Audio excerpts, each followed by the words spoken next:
At the boat show proviamo yacht, At the boat show, we try yachts, inflatable boats, fishing boats. So why is the cameraman framing a ferry? Ci troviamo a Salerno. We are in Salerno, and this is the ship Antares, which carries passengers along the Amalfi coast and to the islands of Campania.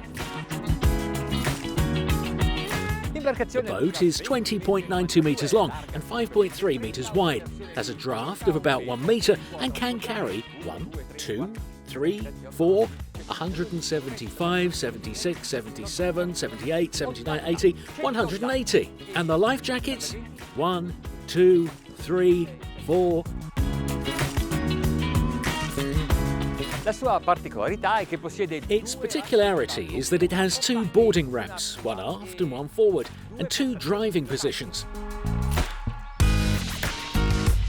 The monitoring system is composed of a 7-inch display for the engine control, another equal for the viewing, the rudder angle, and then an alarm panel. Il fatto è che non so The cosa- fact is that I don't really know what to talk about here. The sofas are not leather. No, the bathroom is not covered with marble. Ma c'è il Ah, prendisole. there is the sun deck. Ah, there are no cushions. Ma allora, cosa So then, what are we doing? Però queste strumentazioni But these instruments remind me of something. Let's go to the engine room. qui ci sono Here are 2 of the Volvo Penta D13 engines, 6 cylinders in line, cast iron block of 12,780 cc, twin turbine, 4 valves per cylinder, with overhead camshaft and high pressure injectors.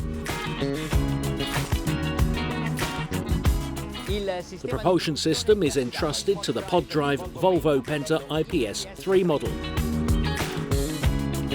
Ora, come mai una motobarca per il trasporto passeggeri adotta gli stessi Now, why does a motorboat used to transport passengers have the same engines as a yacht? Well, we should consider the topic from 2 different points of view. Yacht engines are equipped with the latest technologies for fuel efficiency and emissions reduction. And this is because the clientele is rich. Inoltre gli yacht, sempre per la stessa ragione, montano Furthermore, for the same reason, yacht engines that are mounted today are quieter and so also produce less vibration. So then, why not put the same quality on a motorboat? Ma un traghetto, quando è pieno di persone, A ferry, when it's full of people, is very heavy, and since it sails for many days out of the year and for several hours each day, it needs to have engines that are durable, reliable, in short, robust. Well, these are the same features that we would like to have on a yacht's engine. Insomma, oggi il mondo del diporto e quello commerciale hanno In short, today the world of recreation and commercial have very similar requirements, which can then be met by the same engines already. But there is a difference, easy to understand. The life of an engine depends on how much is stressed. For this, the nautical world, there are several categories called rating, i.e. different performance settings based on the duration that you want to give an engine.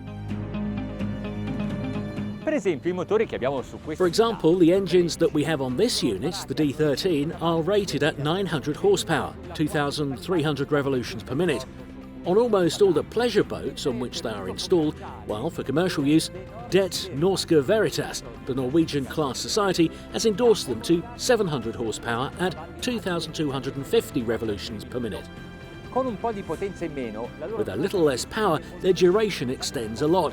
Just think that they can work, for example, 2,000 hours per day and can be capped at a maximum power 2 hours out of 12. The only caution between one maximum engine speed and the other, the engine regime descends by at least 10%. Che cosa possiamo imparare noi diportisti da un'applicazione di questo tipo? What can we boaters learn from an application like this? For example, the engines last a lot longer than what we would normally think. Well, let's not ask ourselves about the operating limits.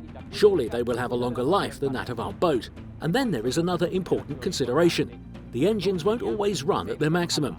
They will be allowed to breathe a little, because the maximum speed is the most stressful condition. Abbiamo visto che questa unità è equipaggiata con la propulsione IPS che serve. We have seen that this unit is equipped with the Ips Propulsion, which serves not only to make the whole system more efficient, but also to make manoeuvring easier. Now we know that a professional master has no difficulty in manoeuvring a unit of this size, even in complex situations such as tight spaces and strong winds, but the IPS pod drives are a great help, even for experienced pilots.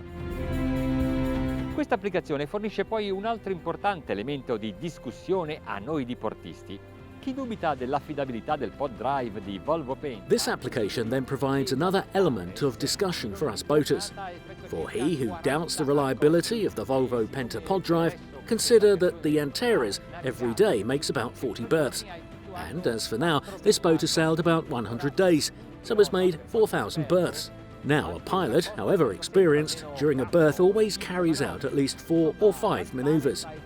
In short, the Antares has performed some 20,000 operations, and I think this clarifies any doubt on the value and reliability of the pod drive IPS.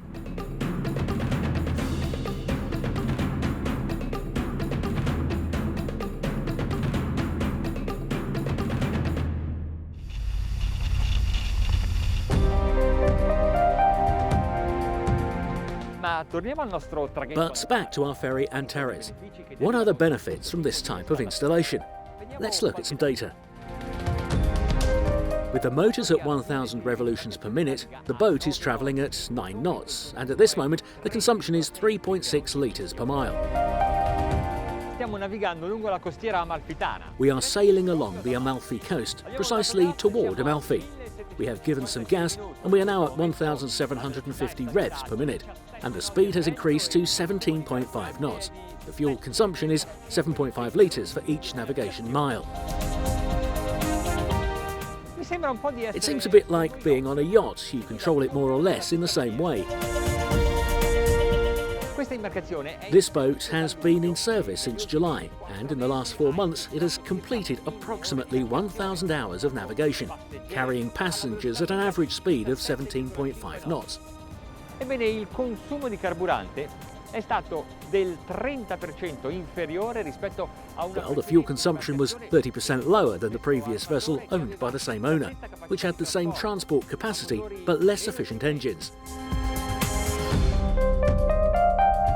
Like a luxury yacht, the most advanced features of the Volvo Penta propulsion are active even on this ship, such as joystick steering for driving with a lever, the autopilot integrated into the system without additional components, the dynamic positioning system, that is to say an electric anchor to keep the hull stationary automatically by counteracting wind and current. If you follow our tests, you know very well that we usually conclude by testing the boats at maximum speed, even with a ferry to transport passengers. Full speed.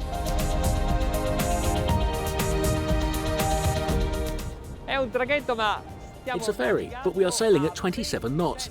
The engines are at their max, 2,320 RPM. Even a little more, and fuel consumption, well, it's increased. We are at 9 litres per mile. It's not excessive.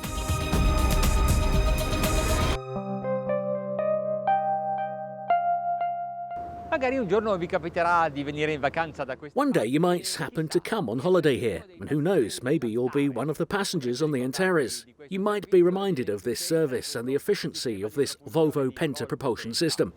Per il momento sono pochissime le unità come questa, ma tutte le navi. For the moment, there are very few units like this, but all ships, pleasure and commercial, large and small, should be equipped with more efficient and less polluting propulsion plants. This year, the European Community has launched a project which will finance the modernisation of its ships' propulsion systems.